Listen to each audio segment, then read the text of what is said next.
Hey guys, welcome back to Sin Plays Total War Warhammer and to part 2 of my legendary playthrough with Isabella Von Carstein.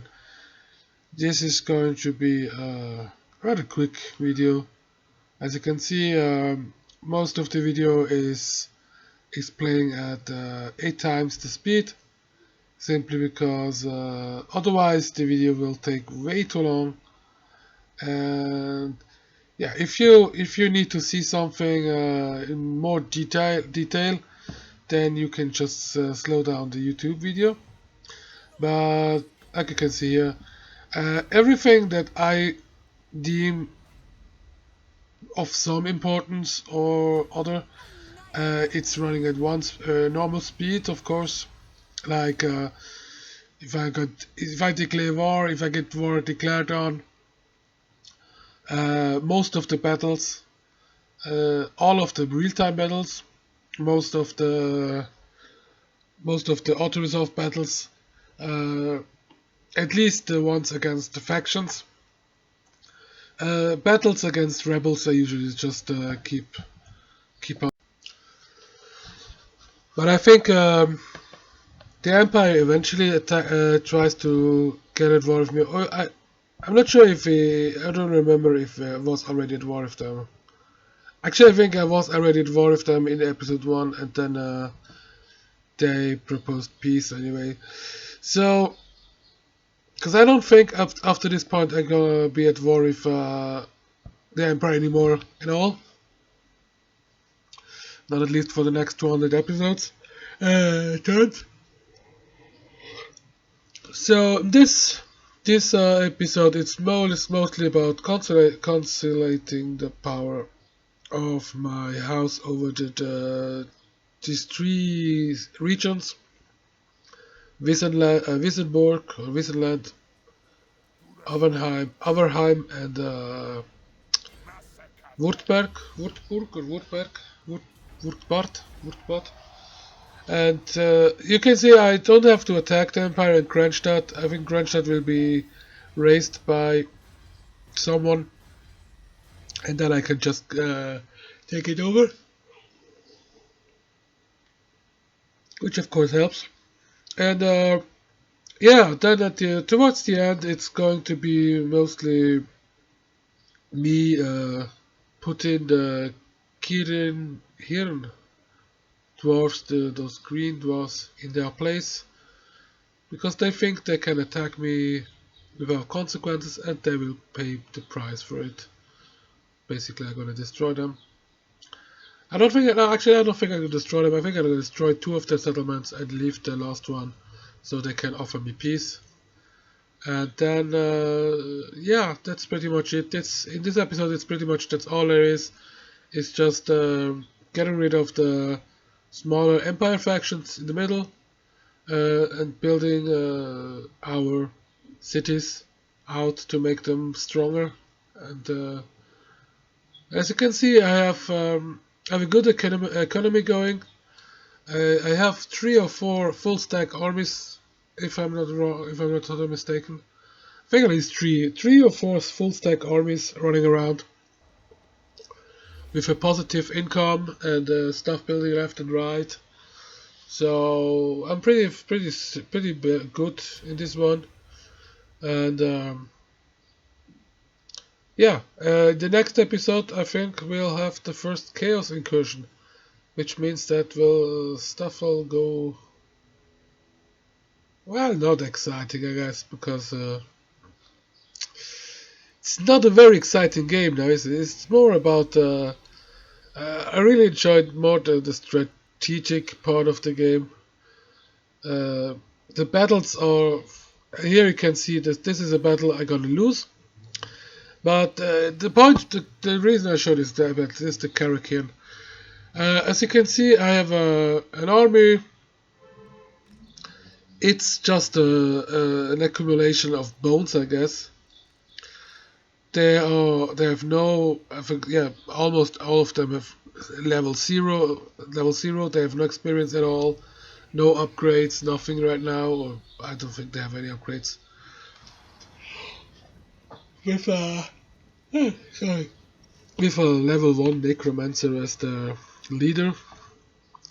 So the outcome is pretty much predictable. They are cannon fodder, and like I said in the earlier video, the undead they have this side of their gameplay of their playstyle is while you can have and you should have at least one or two uh, good armies, meaning that with good troops and good mix of troops with who gets experienced and who get upgraded and whatever. But at the same time, you can just raise armies. Basically this army I just raised. I attack, I die, and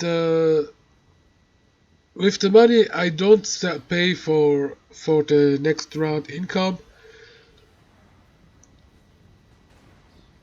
You can pretty much raise a new army again if need should be. But most importantly, it will give you time. The time when you attack an army, afterwards the army has, I think it has its movements depleted as well. This is, I'm not actually sure about this, but the most important thing is if you attack an army, even if you get totally massacred, you still kill something of the army. You still weaken it, which makes it then so much easier to defeat with your main army. And that's the one you really want to keep up and high level. So the easier the fights get for them, the easier they get leveled up, and the more often you can use them in battle. If your main army gets each time killed half of the troops, they have to recover, so they will be out of action for another 2 rounds and have to heal up and everything. But if you bash your enemies with these cheap raised armies, then your main army can just swoop in, finish the job, and that's it. And of course, in this case, it's not really the best of fights. It's really hilarious how really bad the skeletons and the undead troops, I guess, the undead troops are against dwarfs and chaos, especially against let's against everybody. Everything that's the zombies, the spearmen, and the skeleton spearmen and the skeleton swordsmen, they are the only thing they are really good at is at taking the hit. So you never want to only have one of these armies as your force. You always want to have a second force that can come from behind for a swoop in. For example, Isabella with wolves or bats and wargeists. You can engage your enemy, for example, with a troop of these skeletons, and bind the enemy, while you can attack from the side or from the back with your faster flying units or wolves and whatever, who can then tear them apart. Because be sure, the spearmen and to less extent the swordmen, they are relatively resistant. It takes some time. Even here, they lose badly, but they lose slowly. They take quite the pounding before they actually get killed. They cannot kill anything. They're really bad at killing anything. But they have some okay defense, I guess. In this case, imagine you have a second army coming in and then make short work of the archers behind it, or the crossbowmen or whatever. And yeah. But you'll see that this defeat really, it didn't serve really much. I only killed 10% of their troops, so this is not a good example of what I'm talking about. But you see later on, once you have more experienced troops as well, and you can levy or you can raise more experienced troops, then it will be different. Also, if you have these troops in cities, it's a whole other ball game again. Because remember that especially with the undead, I learned it's really important to have walled cities and towns, because as undead you don't have any ranged units, so every battle on the open is you are at disadvantage just because you have no ranged units. So you depend on getting uh, on closing the gap between you and the ranged units of the enemy as soon as possible. Now, when you can do this in the open, of course, I don't say you can. Of course, you can, but you will take a big beating each time just on the way from the starting position to the enemy. Uh, so it's very costly with the undead.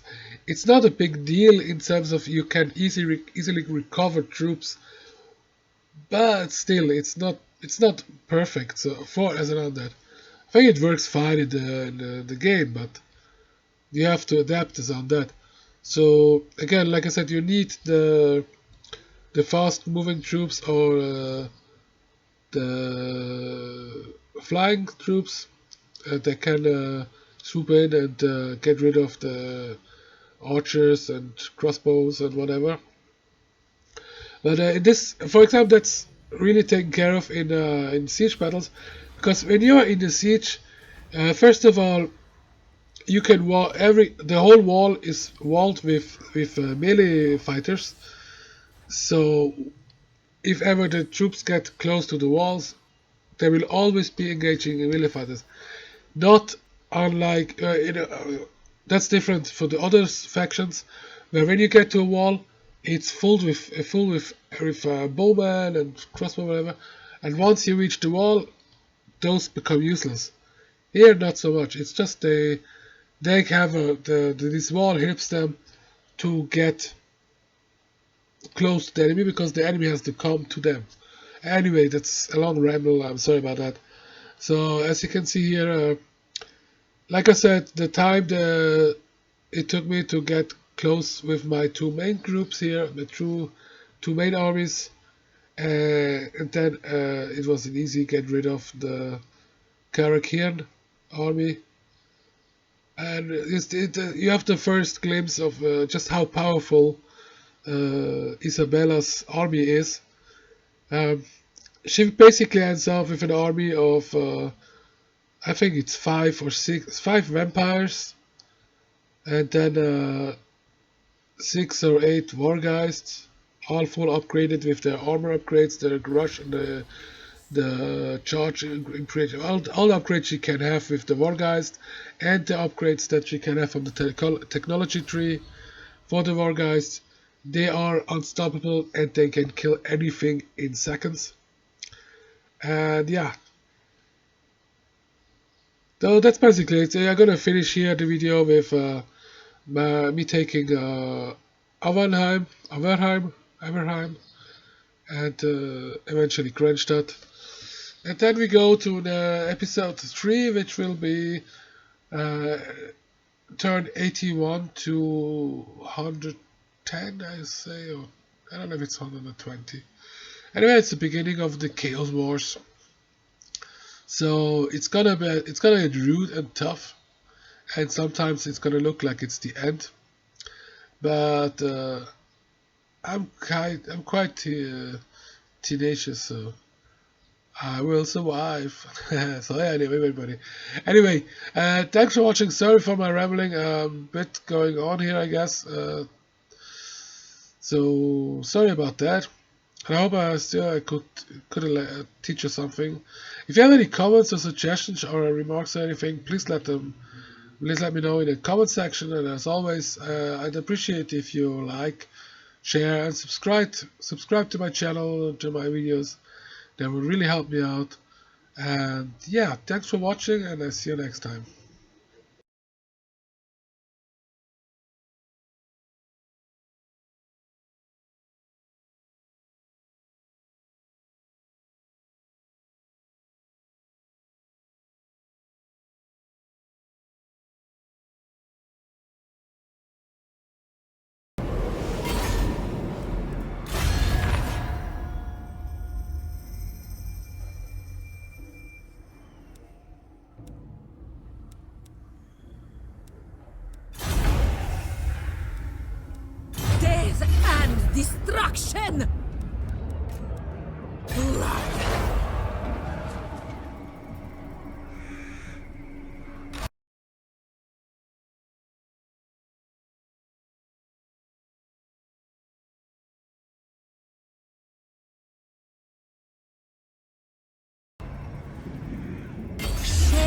their blood.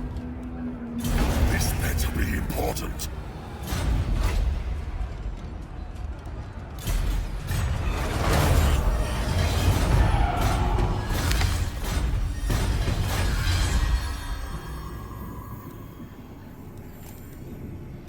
It is night.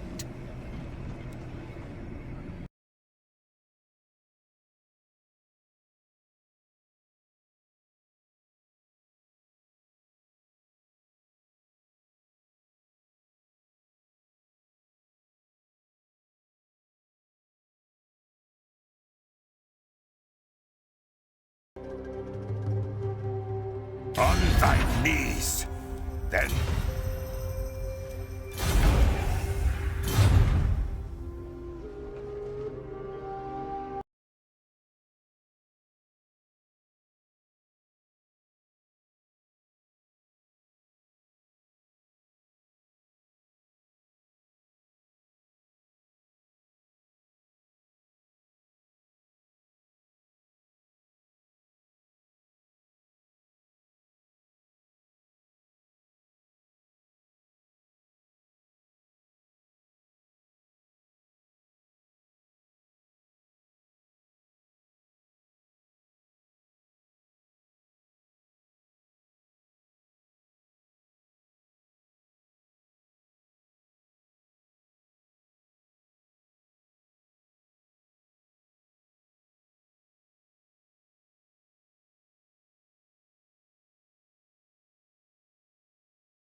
Grave news, my lord.